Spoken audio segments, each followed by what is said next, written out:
used, but I was like, wouldn't it be faster to just go through as fast as you can? Because I knew that I had it down where, I had basically the route memorized in the final palace. It was sort of a left, right, left, right, Yeah. with a couple of places where you had to fall and stuff like that.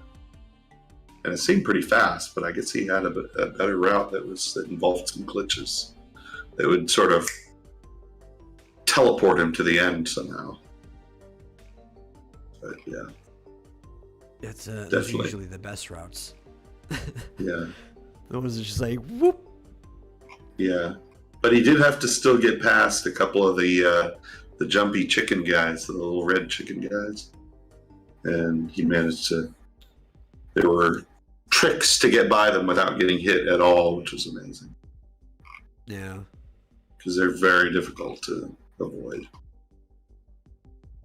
I don't know. No jumpy teleport glitch route is ever going to be as shocking to me as the modern sequence breaks in Ocarina of Time. Because it breaks the sense of the game in every form. Yeah. Yeah, I've seen that where you pick up stuff and it somehow overwrites memory, and then you go to the next screen and suddenly you're teleported to the end. It's crazy. I don't know how they figured that out. I don't know if they had to decompile it and to figure out how it worked with the memory swaps. Maybe. Who knows? I don't know. It's crazy. I know certain like way before you even could decompile it, because there was no like hardware to bring it in. A lot of stuff like that, like weird like load issues where it had to like deal with like what room would be loaded next, just came from random chance. And something happened, and then people would spend like days trying to replicate the random thing that happened, like trying to figure out why it did that thing in the first place. Yeah.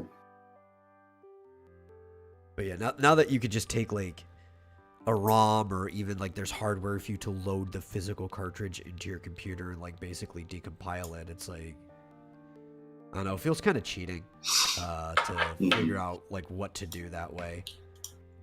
But it probably saves like years of people's lives. Yeah. Ugh. Well, you know, we are live. Welcome to the Vomitorium, episode 117. As always, I'm your host, The Metal, and joining me is my co-host, Marsupial Gamer. How you doing today? Pretty good. I got a long weekend this weekend. Yeah, Monday is Martin Luther King Jr. Day, and apparently my company has the day off. I always forget that that's a day. I did too. I don't know that a lot of companies have that day off, but ours does for some reason. So I used to remember it was a day back when I was still in school, because we got that day off for school for some reason, but yeah. Someone asked me, why do you get that day off? And I was like, I don't question it. It's a day when I don't have to work and I get paid anyway. Your company decided, so that's all that matters. Yeah. Works for me. It's probably because you take a lot of federal contracts. Probably. And we work with schools. Yeah. And just line up the schedule that way. Yeah. Not like the schools have to be open for us to do work, but no. I mean, if they get the day off, why not? Yeah. I'd take a free day off any day. Like, whew. Yeah. Well, our company also encourages us to take at least one day off every month. I wonder if for mental health. I wonder if they expect me to also take a day off, because we have this vacation, but I guess they're expecting me to also take a day off in addition to that this month, and I haven't yet. So I guess I better claim a day, or else 2 days in February or something. Just tell them you're going to take the 29th of February off. 29th and 30th. Yeah. Well, the 29th, they don't forget that it's not a leap year. 30th, that's going to start drawing some questions. Well, unfortunately, there are 31 days in January, right? Yes. So, yeah, the way we get paid is weird. It's, twice a month on the 15th and the last day. So when there's 31 days, it means there's 16 days in between paychecks. And in fact, since today's the 15th, I got paid yesterday, so there's actually 17 days in between. So yeah, I gotta make this paycheck last a while. Yes, just an extra day. Yeah, it's a little longer than usual. It's like 3 extra cups of ramen. Something like that. But I did watch. Guess what I watched? Out of sheer boredom. Out of sheer boredom. The movie. I'm trying to think what movies are out there. You didn't watch The Eternals, did you? That is exactly what I watched. You guessed it. Pretty good. Yep, I watched The Eternals. It wasn't that bad. I'm sorry. Have you seen it? No, I have no intention on seeing it. Well, that's fine. You're not missing that much. But I have to say, I don't know that it deserved all of the hate that it got. I mean, as just a standalone, I don't know, maybe because my expectations were low. As just a standalone, fun little action movie. Yeah, it was fine. I didn't find anything egregiously wrong with it. It was entertaining, I thought. There's a lot of action and superpowers, guys shooting beams out of his eyes. I mean, what more do you want out of a superhero flick? A lot more, actually. Big creatures that they fought, and a lot of punching. What else do you want? Anyway. I want a true hero's journey. That's what I want. It had that, sort of. It had some. It had some betrayal. It had a twist. Betrayal's good. Yeah. I'd say the main character didn't really grow. The main character was a woman, and she had to deal with the betrayal of her closest friend on the team, and they just had to deal with it. And, wait, which one was the main character? It wasn't Cersei, was it? Cersei was the main character, I think. Of all characters to make the main character. But she's probably not like the comic version anyway, so that it probably is not a problem. Probably not. But, I don't know. I guess you probably don't care if I spoil it, but... I don't, but think of the audience. Yeah, well, anyway. Make your own decision. Yeah, I mean, if you haven't seen it by now, I guess I'll just leave it at that. Yeah. There was some twists and turns and some... it's definitely not... there's some parts of some movies, like in the MCU, for instance, that genuinely... kind of bring a tear to my eye that we actually had, actual emotional parts. This one didn't have that. I didn't feel any emotional connection to any of it. It didn't really, because it was just kind of fun. Just like, yeah. I just didn't find it to be horrible. It was just like, oh, that's good. I don't know, 6 out of 10, 6.5. Yeah. Well, it's like you look at and everybody always brings this up. But if you look at like the first phase of MCU movies, starting with like Iron Man, basically all of them follow like almost to a T. Though the timing, the pacing will be slightly off to match whatever's going on in the movie, but they'll follow the hero's journey very, very closely. Like the original Iron Man is basically just the hero's journey. There's like this fall.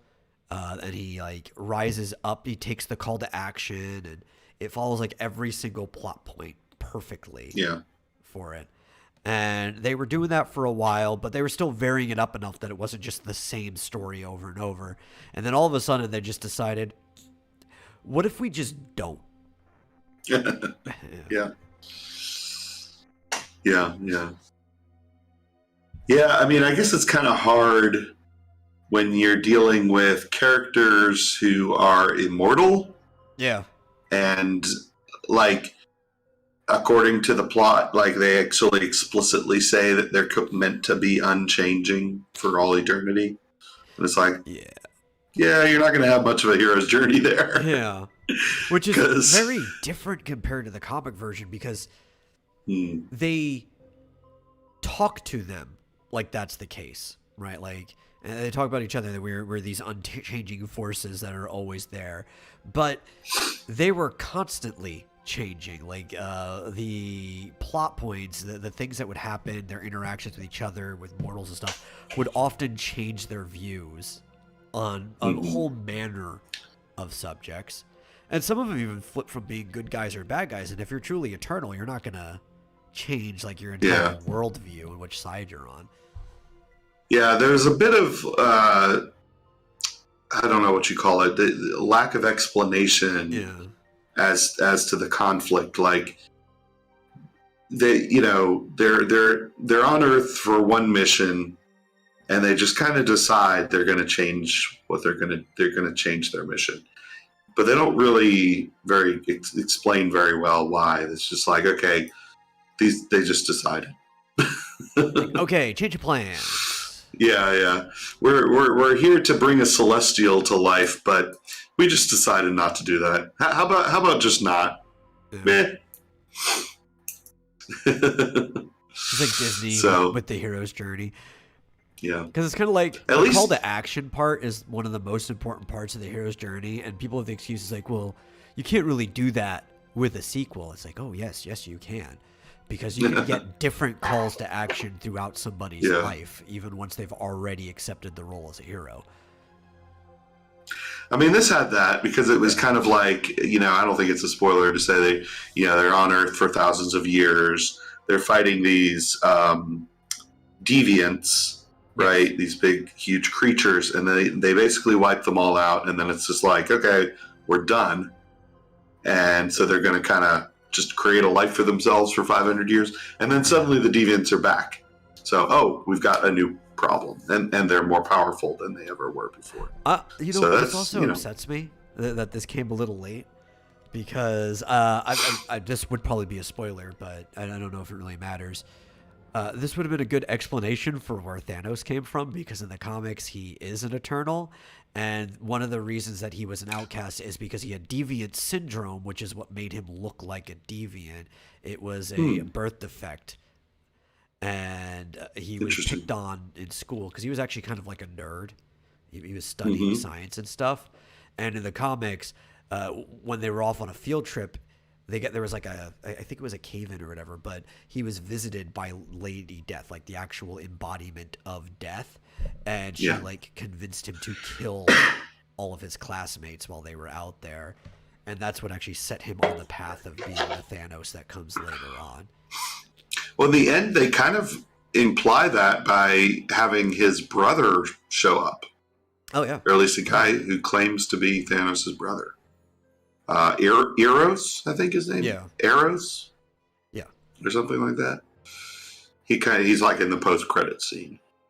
Yeah, in the comics, both his father and brother were still alive, I think. For a while, maybe Thanos killed his father later. He killed his mother very early on. That was actually one of his first murders that set him on the path. But his father vowed to kill him, and his brother was still alive, I think.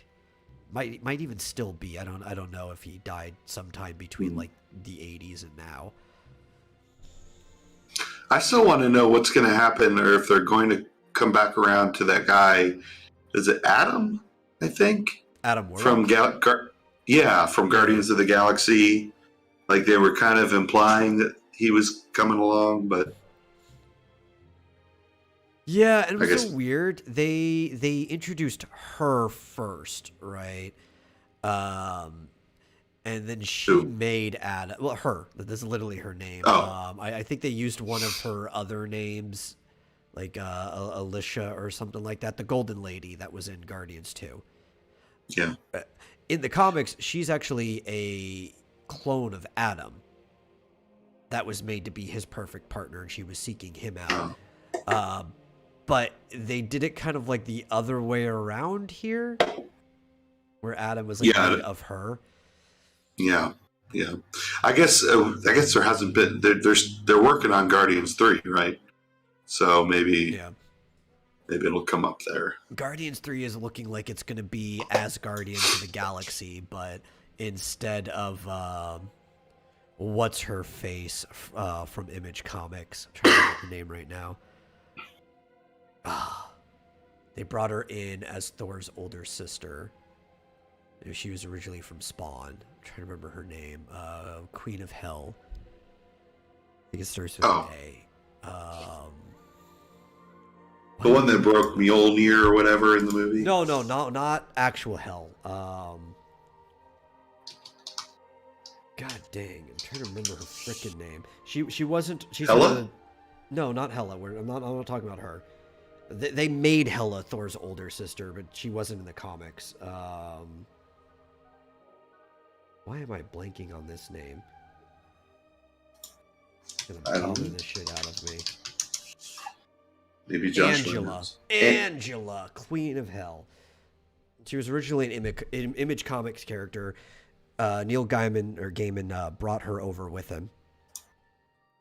And when he brought Angela over, they needed to give her a new story because obviously she can't be related to Spawn.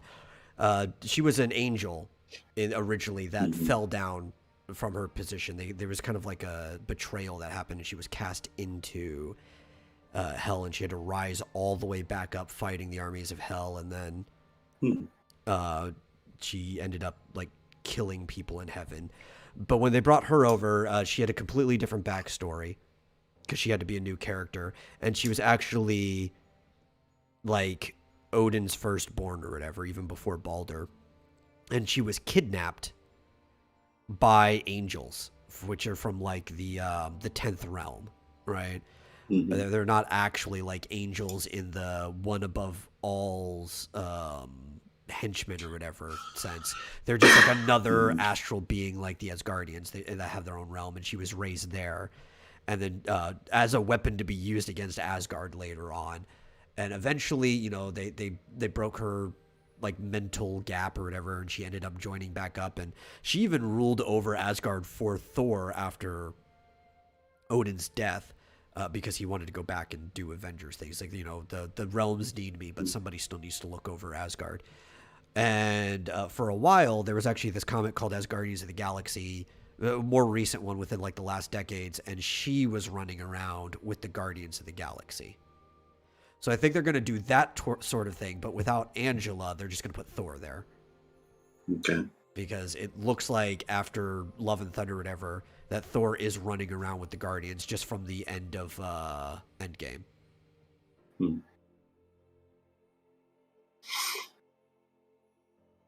Yes, all very complicated comic lore. Yeah. Well, and at least in Eternals, they had stakes. I mean, there was some pretty serious consequences if they failed. Not universe ending or anything, but I don't know. I wouldn't, if you can find it your way, in Metal's way, that you do, I don't think it's a total waste of 2 hours to watch. So anyway, that's my take. So are all the Asgardians dead? Okay. Are you talking about in the comics or the movies? There are Asgardians that were still alive. Remember, they went over to frickin' Norway. Very, very small amount of them, but there were a couple that were still alive. But yeah, most of them are dead. That's not even like Thanos' fault either. Most of them died escaping Hela in the first place, and then like Thanos' people killed off the bulk of the remaining of them. There's like a few of them in a fishing village, and then a couple other people that they picked up from what's it called? Sakaar. that picked them up on the ship. It's like a small little amalgamation of New Asgard. That's it.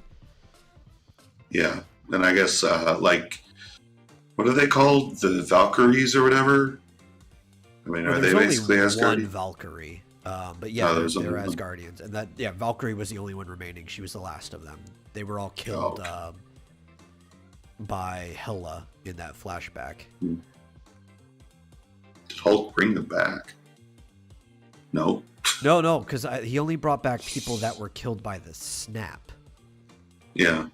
Yeah, anyone that was killed before that is dead. Unless there's like some alternate timeline version of them that exists, like Loki. Mm-hmm. Yeah. So anyway, enough about the MCU. Yeah. I can't believe you guessed that on the first try. You know, it was in my head because I walked into the other room and my mom was in there and she had Disney Plus just sitting there, and on the idle screen was just the Eternals. So it was just like in my head waiting.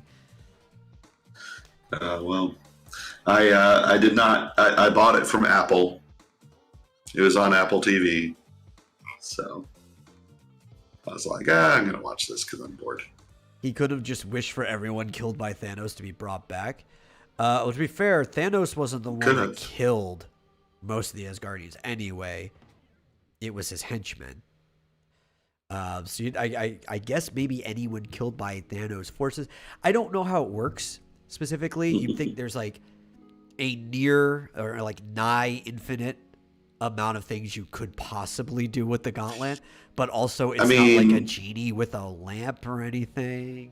He couldn't bring back Black Widow for some reason. Yeah, so, because of the Soul Stone and stuff like that.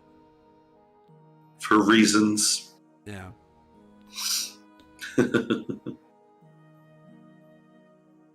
Beyond our understanding. And then like it gets even worse than that too. And I wonder if they're going to run into this because they've already kind of hinted at it with that stupid Time Squad that was dealing with Loki. Mm-hmm. And in the comics, the Infinity Stones really aren't shit.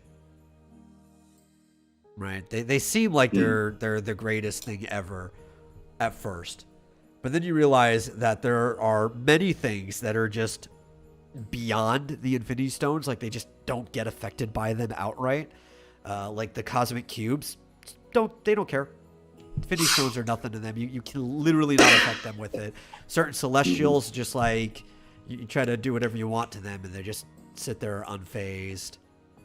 Higher beings. Actually, Captain Marvel realistically is a character that in this version even more so because they actually connected her power to coming from the Infinity Stones, which you'd think, oh well, that should actually make her immediately affected by it, right? If you have the stone that gave her power. But like in the comics, Marvel getting his power from like cosmic radiation and stuff like that, and even like anybody else who gets power in the same way, no, they're usually completely unaffected by the Infinity Stones. Phoenix Force completely unaffected. There's just so many things. Just like, why were these good at all? Confused by the whole. I am confused. Like that was the route they took with Captain Marvel too. Like, really, so confused. It's not the only one too. Like, Wanda gets her powers originally from an Infinity Stone. Oh, no, different Captain Marvel. We're not talking about Shazam. The original OG Captain Marvel from a completely different comic line. Yeah. We're talking about the Marvel, Captain Marvel. We're not talking about the guy who's best friends with Steamboat and a talking tiger. Mm-hmm. They're never bringing back Steamboat. Ever. I don't have any idea who that is. Steamboat is... What's a good way of saying this? Racist. Like almost in the actual why don't way. they bring him back? He is a racial stereotype character back in the way that racial stereotype characters used to be in early comics. So he's got like really, really black complexion, super big, exaggerated lips, like almost like, you know, the donut lips, stuff like that. But honestly, it was just the way he was depicted, like the way he talked and stuff, but he wasn't treated like a stereotype. He was actually really good friends and an aide to Captain Marvel. So but they're never bringing him back. Ever. They buried him when they incorporated him into the DC universe. Okay, he looks like a monkey. I'm sorry. Yeah, I told you. I didn't say it was racist. A lot of people try to say it's like, oh, you're calling a lot of things racist these days. And I agree. There's a lot of things people are calling racist that really aren't. Yeah. Steamboat's depiction, because of the time it happened, was actually racist. Yeah. He's all hairy. I mean, he's clearly, well, anyway. But he was a good guy, and they treated him like he was a good guy. It's just, you know, it was a depiction of the time. Oh, my goodness. Why was his mouth like white, though? Like pink? That's weird. Are those his lips? His lips. Those are his lips, yeah. He looks like Homer Simpson, except like in reverse. Yeah. Bizarre. You know, so I was saying, it was the donut lips. I've never even heard of this. Black people in like old cartoons and comics and stuff. Here's Captain Marvel going up against a Chinese soldier who is extremely yellow. Does he have the big teeth that they used to give Chinese people? No. Okay. No, but he's got slanty eyes, that's for sure. Wow. A lot of interesting things that come up if you Google Captain Marvel's Steamboat. Well, yeah. There he is fighting Hitler, so that's good. When it was part of Fawcett, right? So that was before they actually incorporated it to DC. Once they won the lawsuit and incorporated him in, they completely scrapped most of that stuff. Yes, back then they used the term Oriental. Yeah. In this issue, Captain Marvel hits Hitler with the honesty ray. Oh my gosh. I'm pretty sure Hitler was already being honest. I know, that's what I'm saying. It's like, wait a minute, was Hitler's problem that he was not honest? I think he was pretty honest. I think maybe he was a little too honest. That wasn't his problem, I don't think. His problem was that he was a germaphobe. Oh, okay. Like, seriously, if you actually read, like, what was the name of the book? It's like Table Talk with Hitler, and it's actually like a collection of, like, notes and stuff by the staff that worked for him, like the cooks and cleaners and stuff like that. And it would just, like, give you his ramblings, like what he would eat and say during dinner. And he really comes off as, like, a neat freak, like a perfectionist neat freak that was, like dirt averse. And that even like the way he would describe Jewish people, the problems that they were to society, reflected the same way too. He was a germaphobe to the extreme. Mm-hmm. Yeah, I would say some of these characters, though, like, okay, so I'm looking at, interestingly, a tweet from Eric Larson comes up from 2019 asking, should old racist characters like Ebony White from The Spirit, Chop Chop from Blackhawks, and Steamboat from Captain Marvel be used as is, altered to reflect modern sensibilities, or be avoided at all costs? I'd say, personally, just avoided. Just don't. Just leave them in the past. Because... like, there's certain characters I think you could resurrect, and I don't even mean change for modern sensibilities, but more just like change to be more realistic would solve the problem.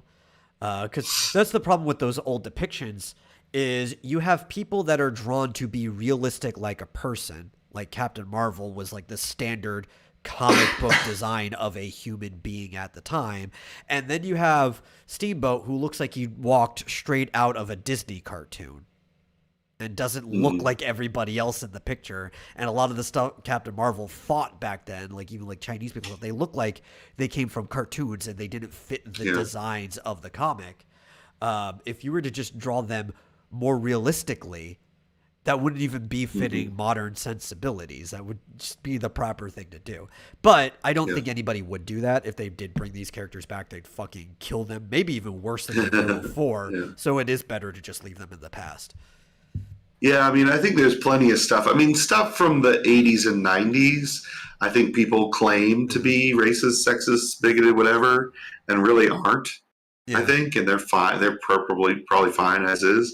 But some of these characters, I mean, just looking at the pictures of some of these characters from like the 40s or 30s or whatever they were, 50s, 60s even, it's like, that's a bit much. Like, let's just leave those in the past. Well, specifically, too, when it comes to, like, say, Captain Marvel and the Fawcett comics, is technically these characters don't even exist in the continuity. Some of them were just never brought over, so you don't have to worry about them. Like, Steamboat had never existed in the DC version of Captain Marvel. Yeah. So there's really even no point of bringing him in. Though they do technically own him.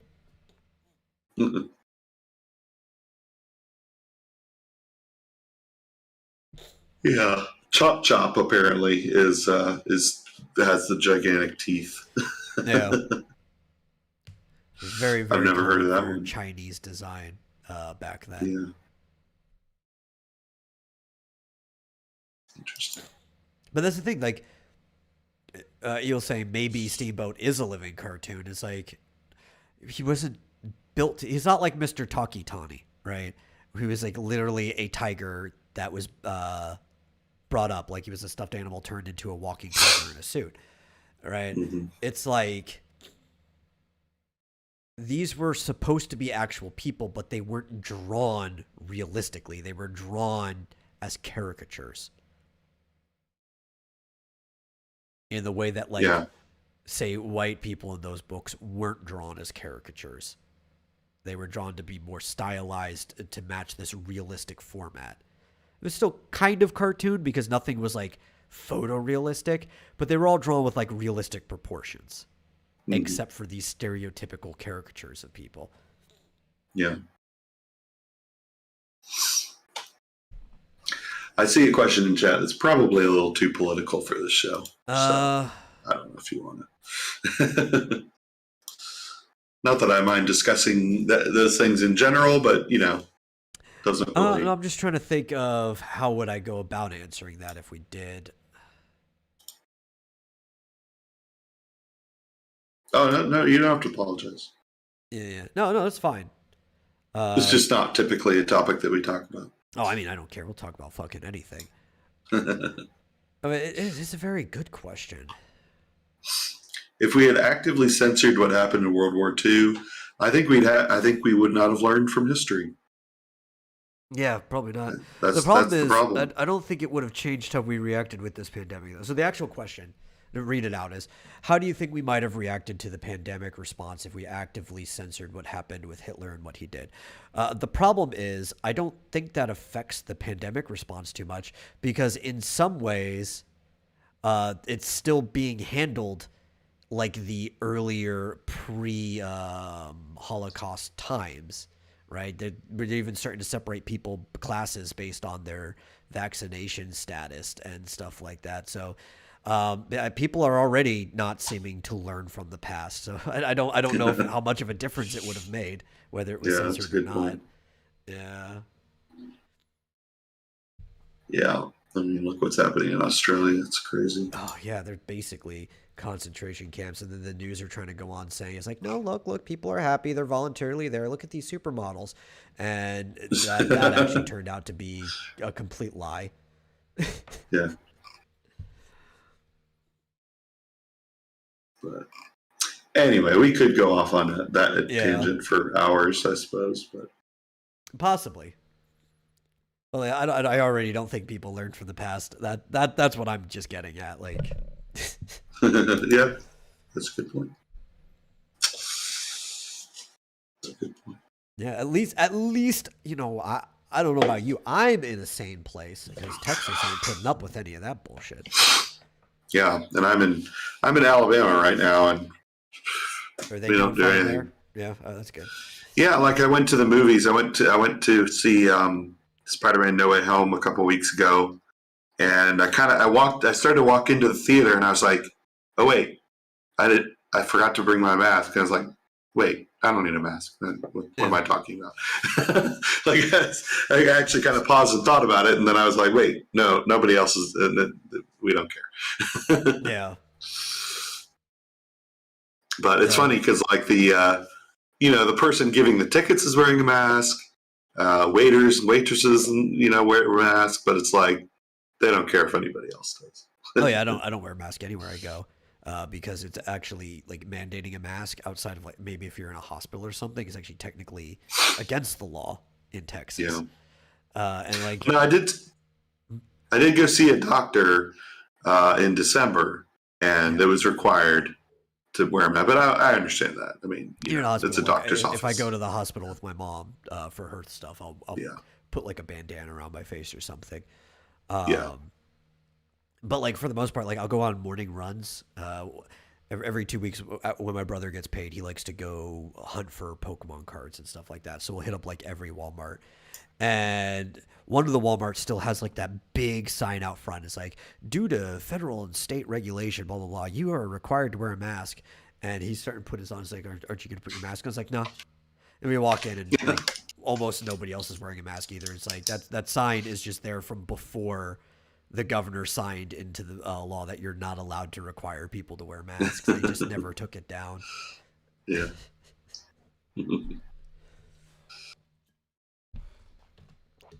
Yeah. Well, The Eagle doesn't feel safe because you're not wearing a mask on stream. what about you? Oh. You got the scan lines. They can't see your face well enough, I guess. Yeah. It's to distort the facial recognition programs just enough. Yeah.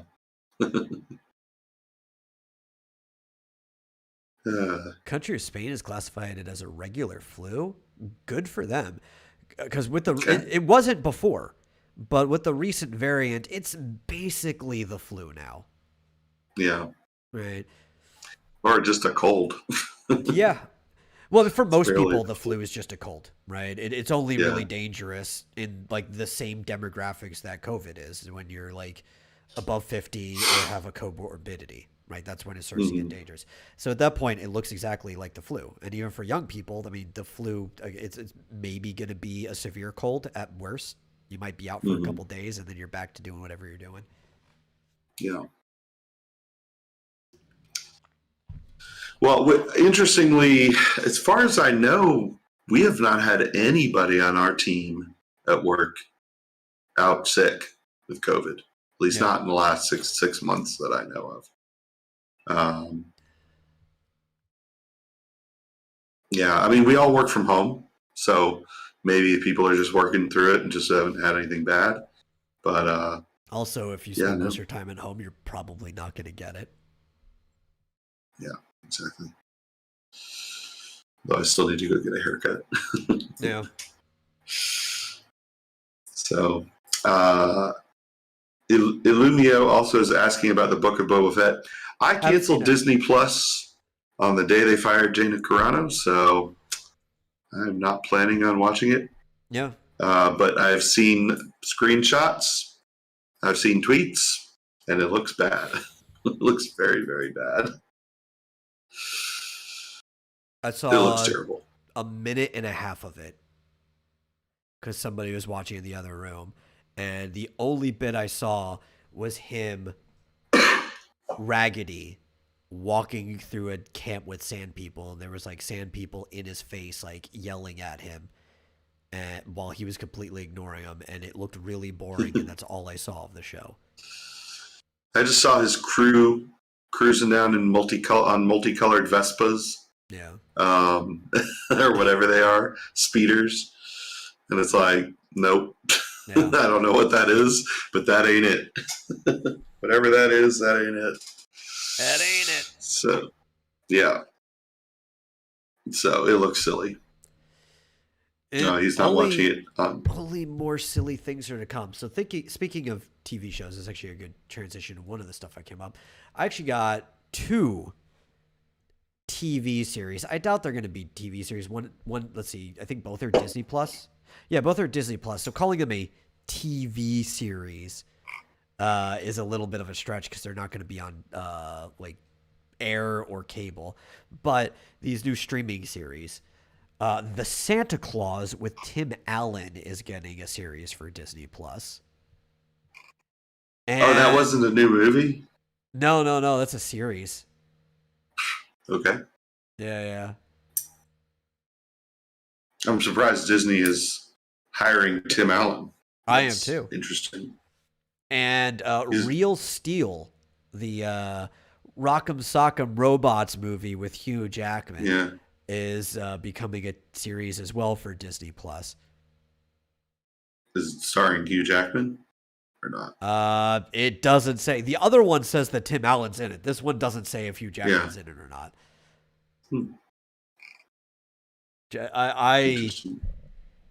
I always found that funny because like people were talking about this movie like, oh yeah, it's Real Steel. It's like they literally should have just got the licensing for Rock'em Sock'em Robots because that's all the movie is. Big robots in a boxing ring punching each other until one of them gets knocked out.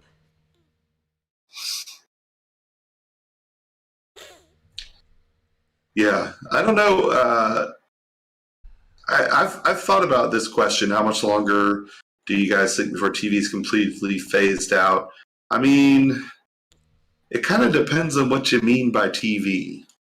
Yeah. Because it seems like everything is just kind of evolving into some sort of streaming service. Yeah, so I think cable will eventually be phased out. But the cable providers have already kind of figured that's happening, which is why most of them are also your ISPs, your internet service providers. Mm-hmm. And a lot of them are already making deals with like different streaming services for like better bandwidth allocation and priority and stuff like that. The actual cable networks, the individual channels that the providers bring to you haven't figured this out yet. They're fighting tooth and nail to stay around. But eventually those will disappear.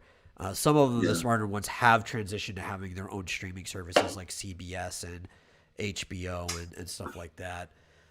Broadcasting, I think, will disappear probably within this decade. Not even that long, I mean, but it'll probably disappear within this decade. In favor of internet-based services, and the TV as a actual device has already translated into being more of a monitor. It's always been a monitor, but there was like a specifically allocated monitor to have like a coaxial input and to have like built-in reception for airwaves and stuff like that. But now it's almost no different than your computer monitor being all HDMI hookup. That it's like in that way TV's already been phased out. You just have monitors in your living room now. Yeah, I've got a big screen TV over here, but I use it to watch YouTube and Twitch and play video games and I think when I first got the cable, because it came with TV, I turned on, watched a couple of cable channels for an hour or so, and I was like, and never since. Not once. Or like if I wanted, right? This what's it called? The monitor in front of me, my second one, has 2 HDMI inputs. And if I were to get like a cable, it all comes with a box now. You don't even plug the coaxial directly into your TV. You plug it into the box, and then there's an HDMI port that goes into your TV. So I could use this as a TV if I wanted to. Let me tell you, though, I am very surprised and disappointed by my TV, which I think is a Sony. Can't remember. I think it's a Sony. Only has 3 HDMI inputs. I didn't realize that until I brought it home. I'm like, what the hell? How does a TV not have at least 4 or 5? It's like, what? Like I've had TVs in the past that had like 5 HDMI ins. It's like, what were they thinking? like a modern 4K TV. 3 inputs? That's crazy. Anyway, I had to unplug one of my devices to plug in my brand new PS5. So. Oh yeah, Buck says when there actually was stuff worth watching on cable, he didn't have it, and then when he finally got cable, there was nothing left to watch. Yeah. Which I'm gonna say that there was really never anything worth watching on cable. Even some of the better stuff, it was like, you'd probably better off doing anything else. But it's stuff people talked about, right? So you feel like you're missing out. Like I'll talk about, like, oh yeah, there's the show I used to watch. It's like I never got to watch it. I didn't have cable.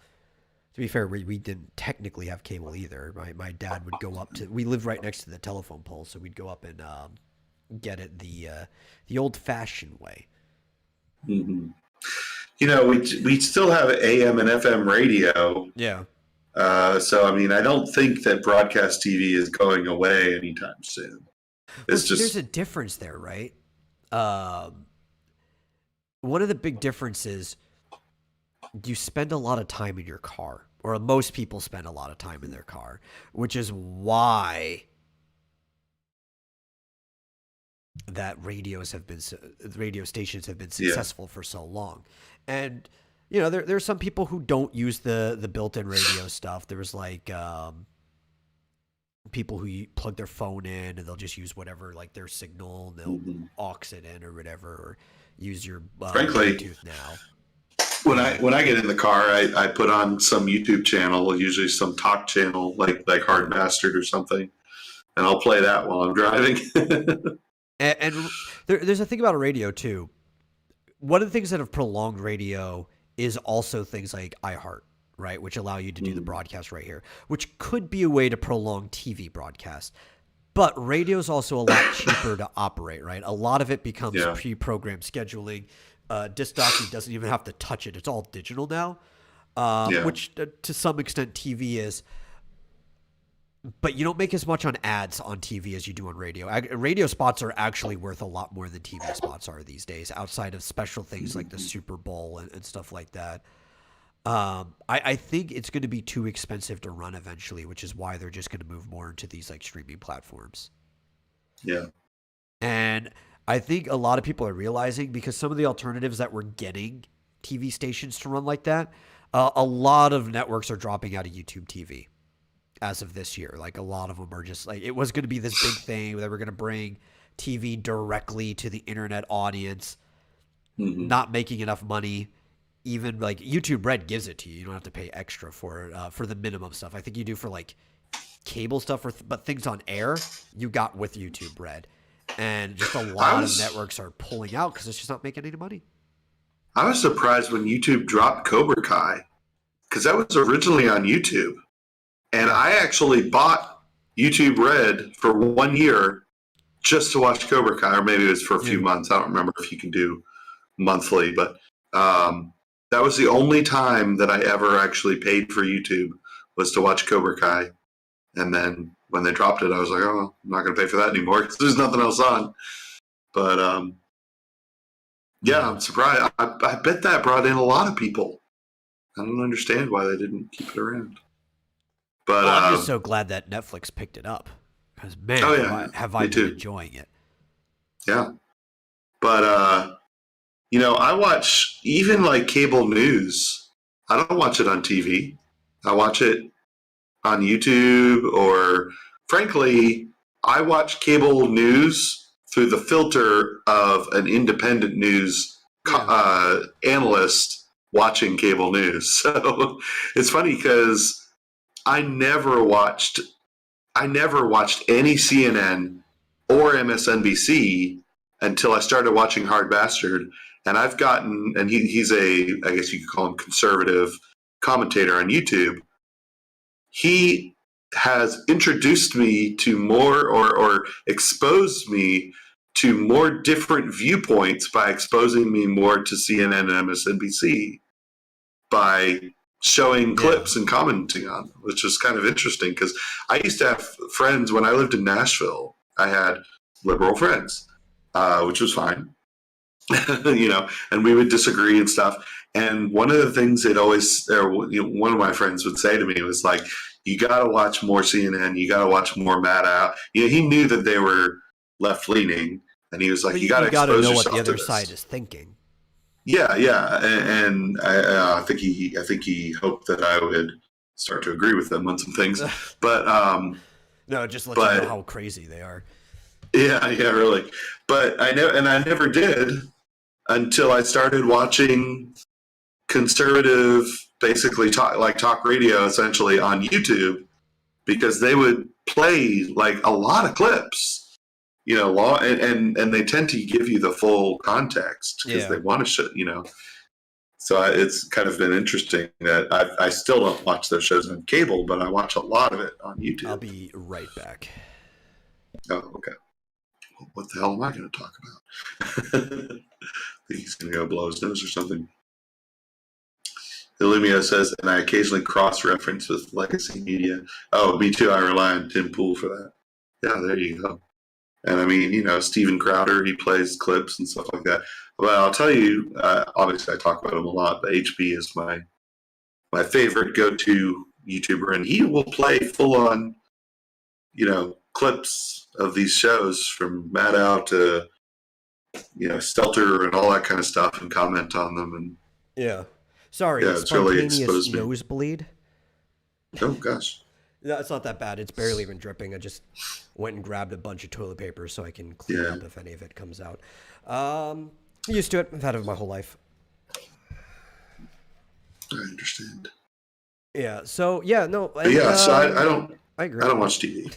That's the thing. I don't watch. Even like if you want to watch those casts, a lot of the legacy news media, they do the live portion of their shows on YouTube now anyway. They have their own streams. Yeah. Breaking news, if you want to see what the legacy media is doing to cover it, they will also show the breaking news on YouTube, and all the clips are there. It's like you don't even have to go to TV to get it anymore.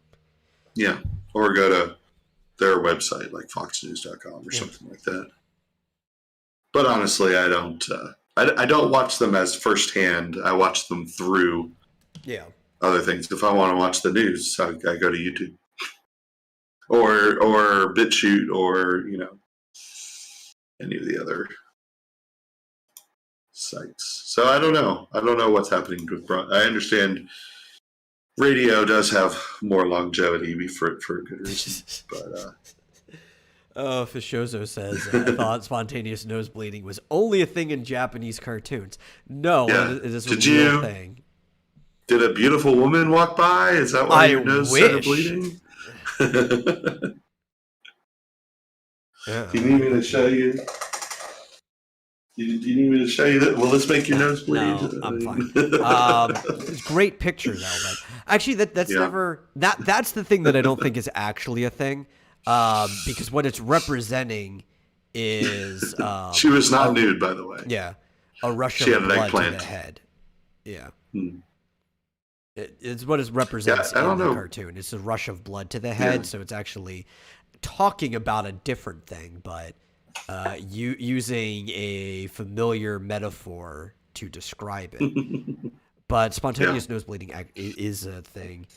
It's usually caused by having a weird artery setup in the nose itself, or vein setup. That is just something you get used to. Dry air.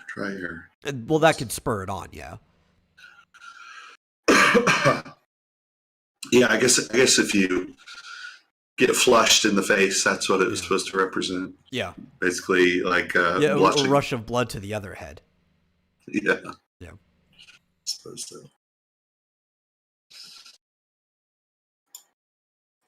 So what else? You said you had some other news stories. I'm relying on you because I found nothing this week. Aside from why the hell is Tim Allen playing the Santa Claus again? And why are they announcing this now when that would have been better during last season? Mm-hmm. You know, I so wish. I think the time has unfortunately passed, especially with the passing of what was the guy's name that played Snape? Alan Rickman. But I wish that they had done a Galaxy Quest 2 movie. Yeah. That would have been great. Galaxy Quest Next Generation. But without Alan Rickman, it just wouldn't be the same. But yeah, I don't know. Maybe Tim Allen. I mean, I imagine he has trouble getting work these days. Just because he's a known Republican. Dun, dun, dun. Yeah. But I don't know. But okay, so other things that we had to talk about, right? As we were walking about. Well, I mean, but also on that top subject, Tim Allen's like the most agreeable Republican in the industry. He's a centrist.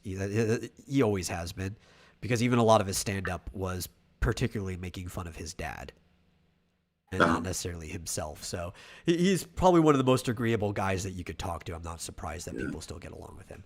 But so in the news, you kind of wonder, like, with actors like that, they probably don't need to work ever again, because I mean the residuals from his movies and TV shows would, he's a multimillionaire. But anyway. Yeah, so God of War is finally on PC. Finally out. People can play it. A lot of people have been enjoying it. The devs are actually excited about that. They even say, like, it's awesome that people can now play with an Xbox controller. Since on PC, that's the best way to play it.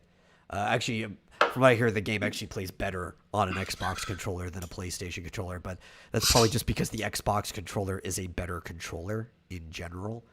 But so we were postulating before why some of these games are starting to go to PC. Part of it is because of Epic, right? Is cutting deals, and that's why they're going through them first. But it turns out it's not because Epic is directly cutting deals with Sony, as Sony's not the one pushing for these games to get out on the PC. It's because the individual studios are pressuring Sony to cut the deals. Because these studios, even Santa Monica, which is a Sony studio, and everyone says Santa Monica, but it's Sony Santa Monica. It's their studio in that area. Is pressuring Sony proper to get these games out. And they're the ones that pushed for God of War on PC. Even having interviews with Cory Barlog. And it's on Steam, by the way. It's on Steam, yeah. Yeah. But most of their other games have been going through like Epic first. And it seems the reason that they've been going through Epic first, like I was confused on this too. I was postulating is I thought because that's what Sony was doing. They were the ones cutting it. But it's actually the individual studios that are pushing, and that's probably why this one ended up on Steam at the same time, because that's what the studio was trying to do. Yeah. Well, it's a good way to breathe new life into old games, because I mean this came out in 2005. Yeah. God of War. And so now I'm sure it's going to get a ton more sales on PC. Absolutely. And it's not the only game that they're trying to push too. Like, we've been hearing that what's it called? Naughty Dog is pushing for the Uncharted Legacy of Thieves collection to show up sometime this year for PC. And there's a whole bunch of them coming out. And I don't know, for me anyway, because I've been talking about these games coming to PC for a while now, it's nice to actually know what direction the push is coming from. And I don't know, it feels like it makes more sense now, because for the longest time, it's like, this move just doesn't sound like a Sony move. And I was right in that regard. It doesn't sound like a Sony move. It's their individual studios that are pushing them to do it. Sony proper would never do this. Well, and Vizchosa is asking, why did Sony allow God of War? I mean, keep in mind, it is a 17-year-old game. So they're not making any more money on it, trying to sell it for the PS2, right? No. I mean, I guess this is the new God of War. The new God of War is also called God of War. It's not called God of War 4. It's like a soft reboot to the franchise. Oh, this is the new one? Yeah, the When old did God that of come Wars out? have already been available on PC, just not through Steam. Oh. Hmm. Yeah. I didn't know that.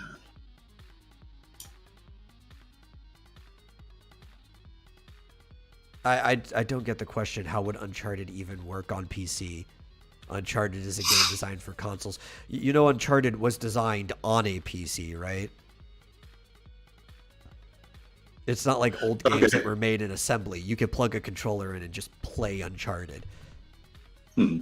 Yeah. Okay, so it's still not new though. This is the one from 2018. Yes. It's not the follow-up Ragnarok. It is the old one with Kratos and his son for the first time back in 2018.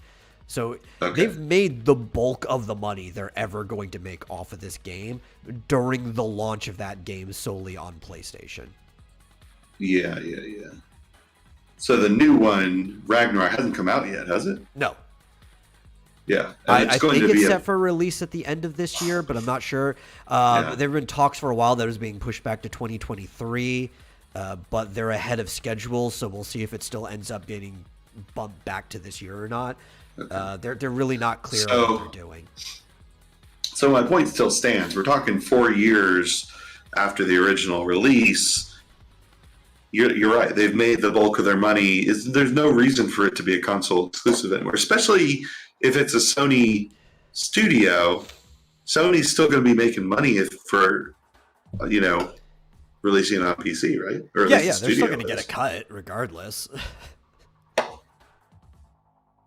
I think it makes sense.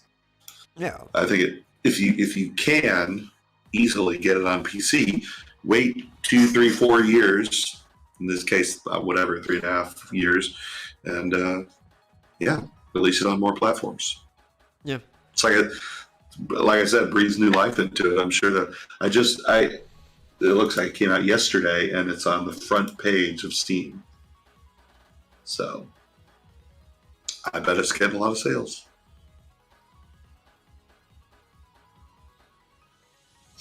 Yeah, the upcoming God of War is going to have a fat Thor.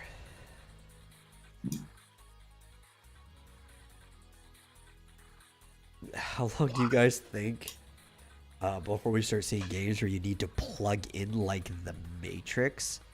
It depends what you mean. Like, if you literally, I think for fucking ever, I don't know, until like Neuralink is a very popular thing that a bunch of people have, that's not going to happen. Especially, I know that I'm never getting freaking Neuralink, so. But that would have to be something that like the average consumer has access to, or else they're just not going to do it. Like, it would be a waste of money to program something for that. If we're talking about games where you need VR to do it, that'd be a lot sooner. I'm sure there'll be quite a few games. They were trying to do that when VR was first becoming a fad. But then it turned out that not enough people could afford VR or were that interested, so they had to make sure most VR games are also just playable on your monitor with a controller. But I think VR is starting to get cheap enough that at least half of the average consumer can have some form of VR, that we will start seeing games that are VR only again. I've already seen one, the Space Channel sequel. There was a newer Space Channel 5. And that one is VR only. You can't play that on just a monitor. It detects whether you have a VR headset or not. Mm-hmm. Sorry, yeah. Drink went down the wrong way. I had to choke to death for a minute there. Yeah. Yeah, I mean, I think they got to get more buy-in to VR before people are going to put, plugs in the backs of their heads. I mean, VR is interesting. I tried it out like 6 or 7 years ago, and it was amazing. But it was just like trying somebody else's. I've never bought a VR headset for myself. We're also a really long way from the technology to actually plug yourself into a game, period. Yeah. Like, because people don't understand what that would take to experience that. You're basically a brain in a vat at that point. I mean, you can still have your physical body, but experientially, you're basically a brain in a vat at that point. Because Neuralink isn't even going to be able to get you there, right? What Neuralink does is it can detect synapses, and it can even interrupt or change synapses too. So it could make you think faster if you had some type of other plugin hooked up into it or whatever to actually accelerate things. But it's not going to give you the feeling that you're actually in something yet. It's not complicated enough to do stuff like that. It could let you control a game with your mind as long as the inputs are simple enough. I'm sure by the time it becomes available to the public, it will be a little more complex than what we've seen. But at that point, it's just going to be like moving a controller telekinetically. You could tell your character to go up or down, but you're not going to feel what your character feels yet. That's still quite a ways out. But because it could give you some impulses, I guess you could have simulated experience. So if you combined it with VR, it could give you some minor impulses of like some type of haptic feedback type thing, where you wouldn't necessarily feel what the character's feeling, but it could give you a jolt of like, you were nudged in this direction, you were nudged in that direction, that sort of thing. That's the closest you're going to get with the current technology.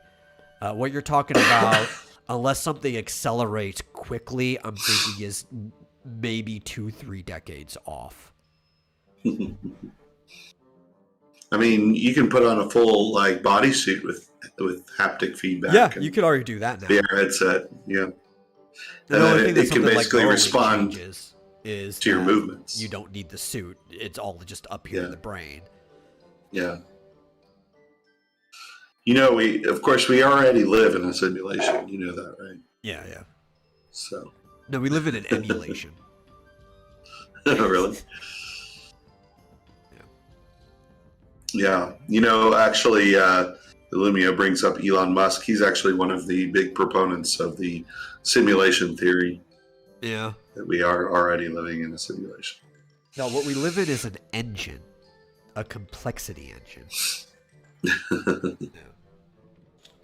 That's why so many people seem to act like NPCs, because they actually are. Yeah. We're just a byproduct of the complexity engine. That's right. You know, I have.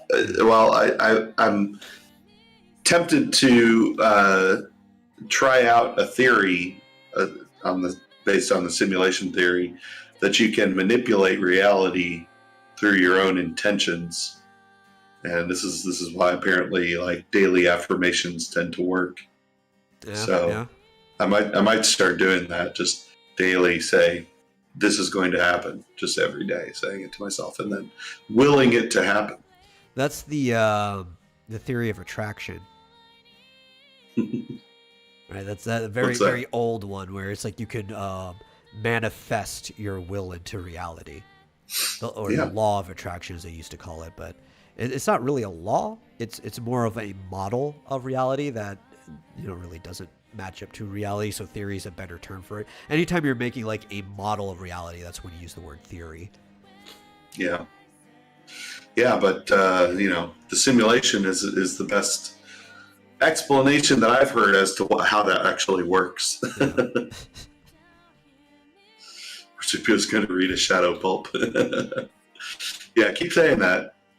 It might happen eventually. It'll eventually happen, yeah. I did get this in the mail yesterday. Wild Man by Ali Sanguis. I'll have to read that. It's a lot thinner than I expected. It's not a shadow pulp.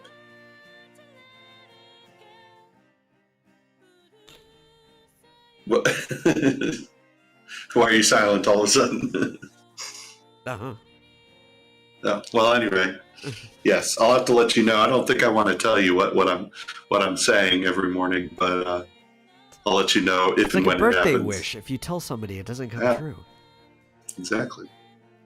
But there is something specific that I am actually trying to will to happen this year. Yeah. Before the end of the year, preferably. So I'll let you know. You'd have to look it up using the older term. You should read about the law of attraction, because it's basically what you're talking about. Hmm. But yes, if it happens, I will tell you what it was, and I will assume that it means that we are living in a simulation.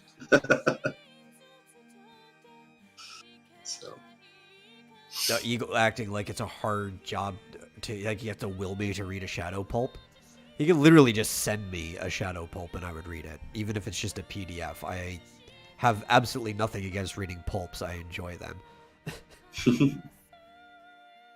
Do it. Yeah. Yeah. For that matter, I need to finish Final Fantasy VII.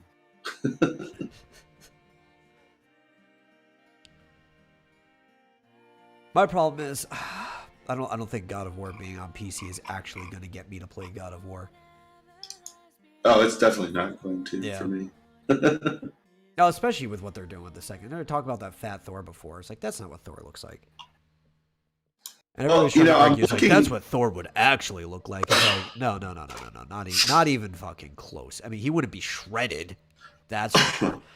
But if we want to talk about the original depiction of Thor, he was actually a really skinny man with a very long braided beard that was tight. Yeah. Well, I'm looking at the one on God of War Ragnarok, and he looks the same as he does on the 2018 God of War. Yeah. They actually already showed the model. He looks pretty much the same. Yeah. But he was a lot thinner and more muscular in the previous ones. Oh, no, you're talking about Kratos. Oh, is that this? Yeah, well, Kratos is the main character of God of War. Well, who's the guy on the cover of, like, Ragnarok? Is that Thor? Or Kratos? Because he looks like the fat Thor I've been looking at, but he has the red. I mean, he looks like fat Kratos, really. I'm looking for the cover. On the actual cover is Kratos and Trey, his son, Atreus. Okay, but he looks fatter. Yeah, he's definitely more like lumberjack build than he used to be. Because he used to just be like shredded rip. No. But you're not looking at Thor. See, I don't know this series. Yeah, Thor's got a fucking belly, like a huge fucking belly in this one. Really? Yeah. Oh, okay. Yeah. I've seen that. Okay. Wow. Yeah. Now you know what we're talking about. Like Kratos, he still looks like he's mostly muscle. He's just thicker than he used to be.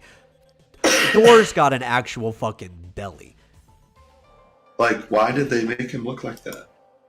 Because, I don't know, subversion. They're trying to argue that's what Thor would actually look like. It's like, no, I can tell you as somebody who's read and studied a lot of mythology, that is not what Thor looks like. Has he not been in any previous God of War games? He showed up obscured by shadow, but you can still kind of make the model out at the very end of the last one. Oh, okay. The previous games, the original 3, I guess you could even argue 4, but the original 3 numbered ones took place in Greece.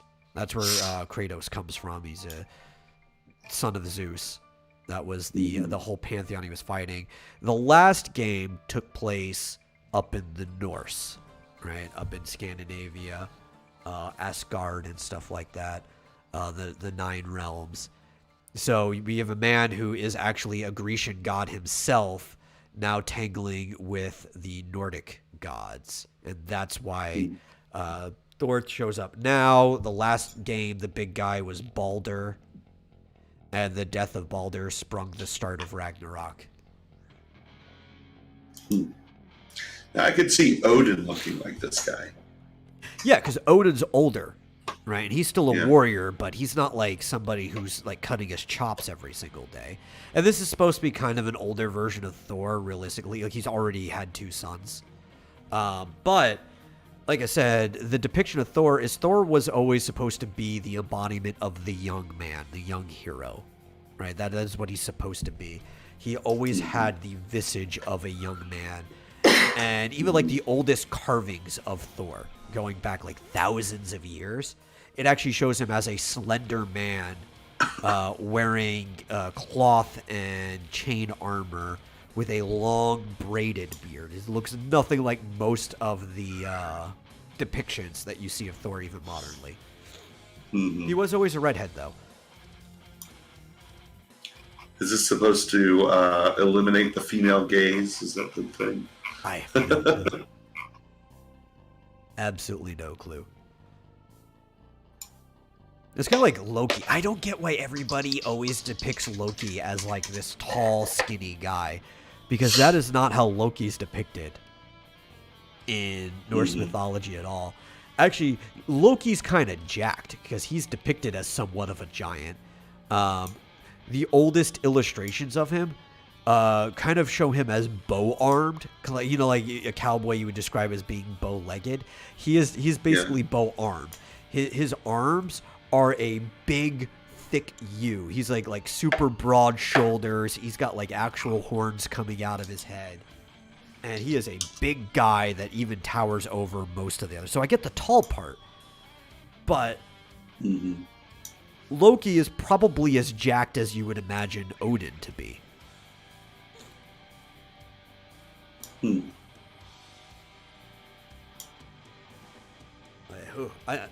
That's just because of people not reading mythology, right? They've got this idea of what they want it to look like. There's this pop culture idea of these characters, and that's what everybody sticks to.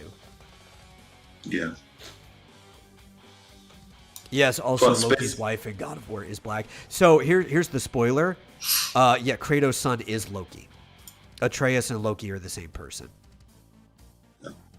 Which leads to some very confusing things because they've already met one of Loki's sons. Okay. So time travel is probably involved at some point in time. No, Kratos is not a frost giant. That's not how that works. But also, the character that they normally make a frost giant in Marvel was a giant. That's Atreus' mom. Right? And the thing there is, the actual description of Loki's mother, and it was always a mother. I don't know why they made the character Loki's father in Marvel, is that she was translated to she was full of bush, or she was many in the bush, which doesn't make a lot of sense to modern people. But if you actually translate what that meant at this time, that basically meant that she was top heavy. He had a buxom mother. That's what that description means. She was a giant by all means, but they never described what kind of giant it is. The term Jotun just means giant. It doesn't immediately mean that ice is involved or anything like that. It's just the home of the giants is usually in the mountains, and people associate mountains with cold. But that was his mother. And honestly, you could argue that Kratos is a giant too, because he is a god, and he is a large man. And by their description, there is barely any difference between a god and a giant. Even most of the gods are children of giants. Same over like Greece. All the Olympians, like, why is Zeus not considered a Titan? Both of his parents were a Titan. He's not like a Titan and a sprite or a sylph's child. But that's the delineation is of generations. Those were the tyrant gods. These are the non-tyrants. So there were the Titans and there were the Olympians. Yeah. But genetically, biologically, what's the difference between the two?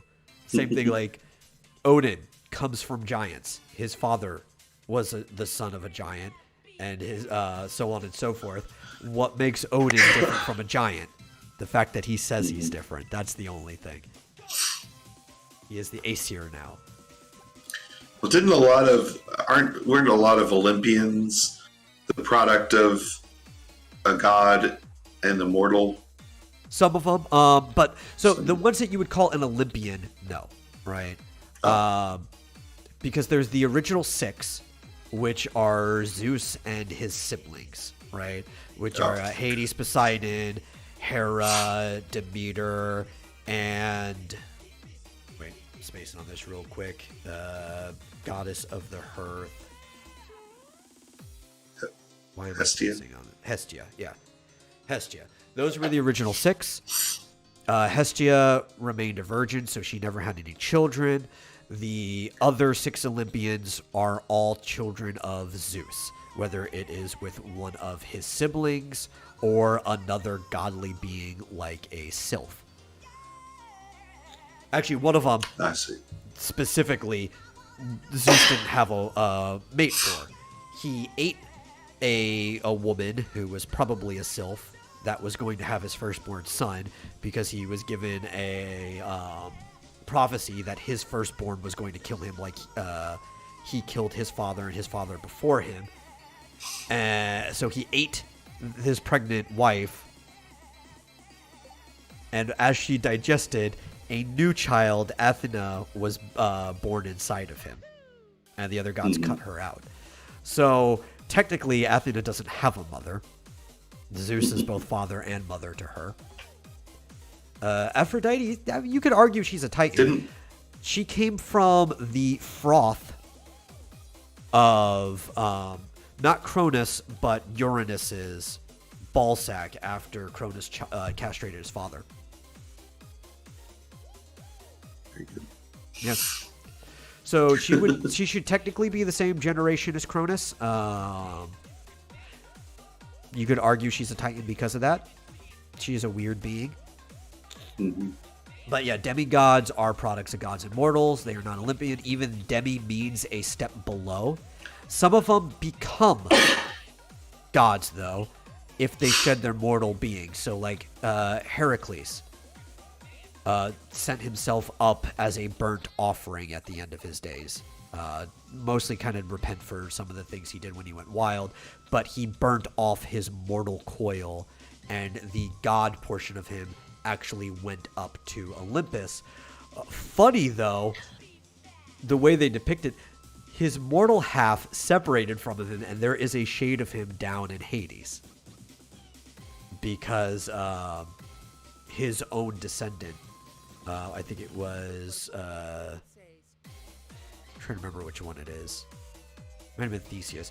One of his descendants actually meet him in Hades. Weirdly. Fascinating. Yeah. Yeah, Achilles is a demigod. Perseus is a demigod. Only Achilles wasn't the product of a god and a mortal. Wasn't he just made mostly immortal? No, Achilles does have through God in his ancestry. Yeah. But he was dipped in the river Styx. Yes. To sort of give him... By his mother. Right.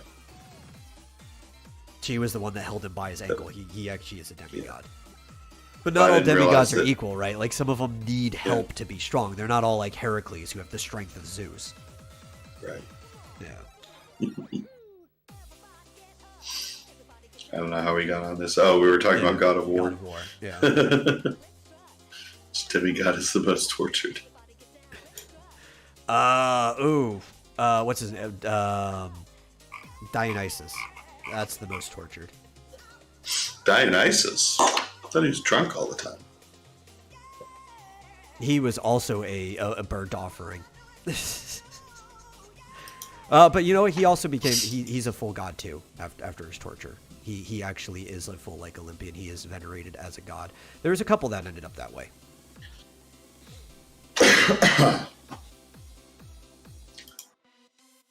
What else is happening?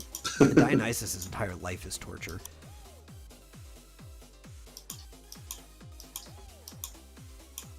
What else is happening? Let's see. When is Elden Ring coming out? Because I've seen it for pre-purchase forever. I have no fucking clue.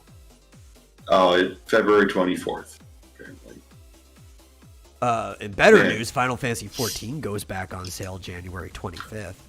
I was going to bring that up. Oh, yeah. Gosh, we're almost at the end here, so yeah. Good timing. I wanted to make sure to bring that up before the end. Yeah. I can't believe they went off sale for a month now? Almost, no, let's see. Almost 2. Wow. Because it was at the beginning of December that it went out, so Yeah. So it will be almost 2, yeah. Yeah. They Got 10 days to go. basically took off sales right about the time that Endwalker went live because of the congestion. Have you been trying it? Has it been getting any better gradually, or? I mean, I only if I do play, but I've been too busy to play for the last like week. But if I do play, it's like at 2:00 in the morning, like 2 a.m. because that's when the servers are freed up. I wonder if it's been getting any better for people in terms of being able to log in. I definitely have to. I would hope. There's a new event coming up, which is All Saints Day. So it's like the Valentine's Day event. Oh, is that around February 14th? Yeah, I think it's. Let me actually have this bookmarked because I sent it to somebody. The All Saints Day event starts. Where's it? On. I literally just had it. Shit, I lost it. I think the 19th, actually. I mean, it may not be the 14th. I lost my bookmark. No! Let me go to the lodestone. The lodestone will tell me.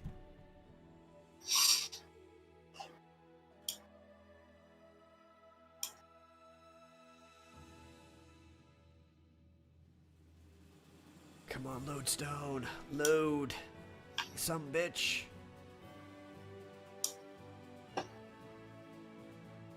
All Saints Wake. That's the name of it. That was close.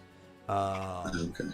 They have clown rewards this time. 20th. I was a day off. It starts January 20th. It goes all the way through February 2nd. It's an early event. They usually do things a little early because Valentine's Day is not the same day everywhere in the world. And they have to cater to a Japanese audience, which actually is 2 holidays. They have Valentine's Day and then they have White Day afterwards. It's actually kind of interesting how they do it in Japan. Because on, I believe, Valentine's Day, guys give out like chocolates to girls that they're interested in. And on White Day, girls return chocolates to guys that they return the interest in. So it actually flows both ways in their culture. Yeah. Oh, what a mystery somebody. Actually, the person I was sending the information to literally just left a message in the chat.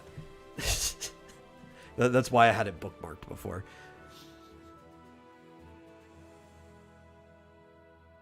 Huh.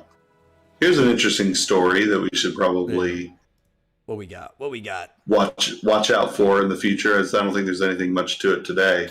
But PUBG maker Krafton has filed a big lawsuit against the developer of Garena Free Fire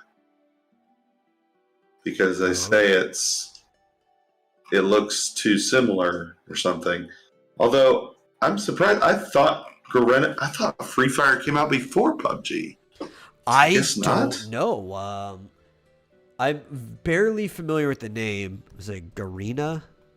Garena, yeah. Like arena, but with a G in front of it. Free Fire. Let me look. It sounds. Well, see, the way I know about Garena Free Fire is it is the most popular, I believe, the most popular online video game on the planet. Yeah. You may not have heard of it, but it is unbelievably popular, like in India. Yeah. It's crazy popular. Yeah. And they love mobile stuff. And I think I was watching a Game Theory episode where they were saying, can you guess what the most popular online mobile game is in the world or online? It's really close. It's either Garena Free Fire or what's that one? Arena of Valor, which is the League clone that's mobile. Both of them are like really close numbers, and they go back and forth over there in like India and China. Yeah. So I'm surprised that they both guess have like it came 1 out billion after users each. Yeah, so I mean, number one, I'm surprised that it actually came out after PUBG, presumably. Otherwise, what would there be to sue? And number two, why did they take so long suing when it's been so popular for so long? I don't know. I don't know. But Uh, apparently, they're looking also at the suing. dates. Yeah, They're also suing apparently, Apple and Google. Merely months apart. So that's the problem too. It's like I don't think they just ripped off PUBG. And you couldn't have without the time, because PUBG came out in March 23rd of 2017. Free Fire came out August 23rd of 2017. That's literally just months apart. There's like a quarter in between them.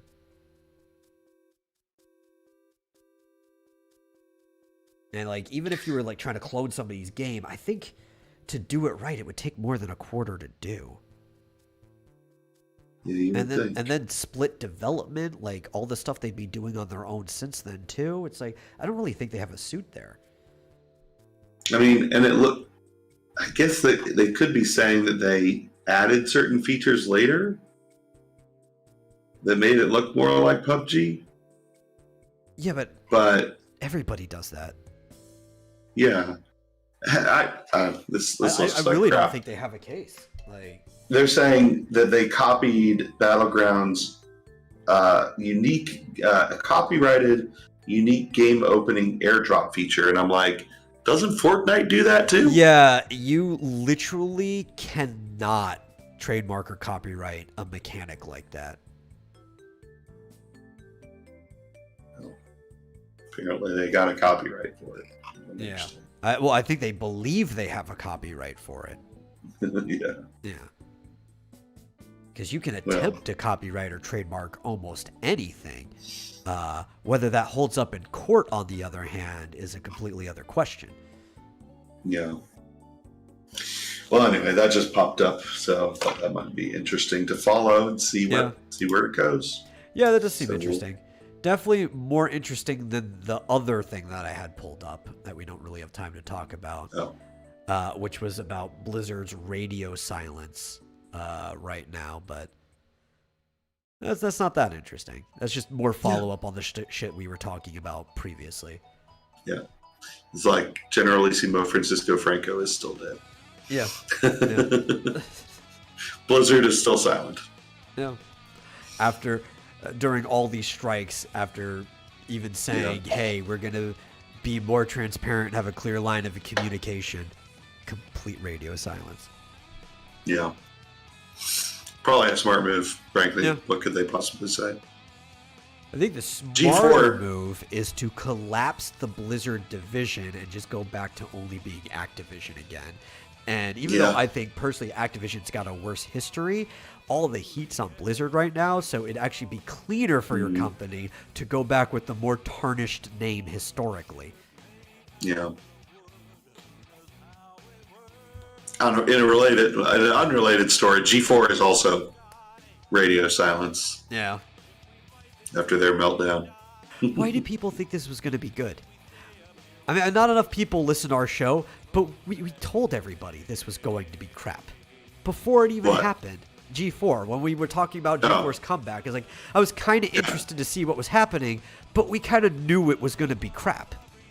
Yeah, we talked about this like a year ago when it was first announced G4 was coming back, and we were like, it's not going to have Morgan Webb, it's not going to have Olivia Munn. It's going to be shit. We knew it was going to be shit. Yeah, and like how's it going to compete with the same shit that knocked it off the air in the first place? Yeah, I've been watching old clips, and I'm like, God, that was so great.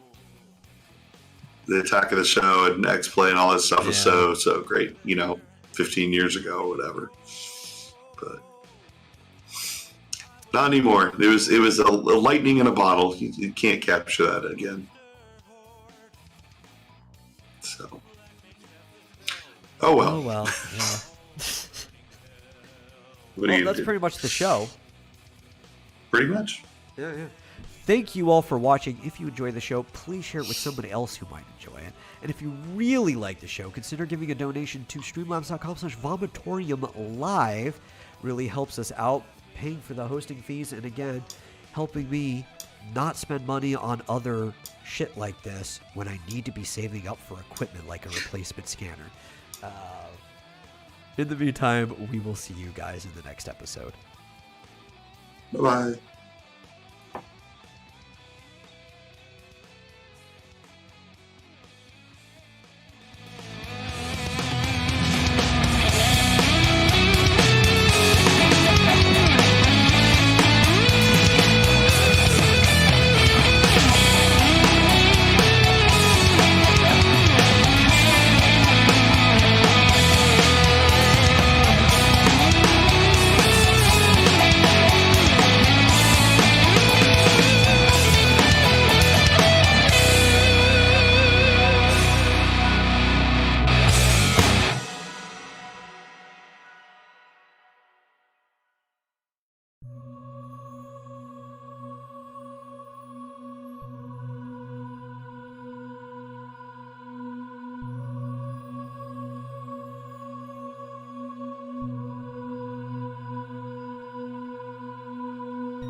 Thank you.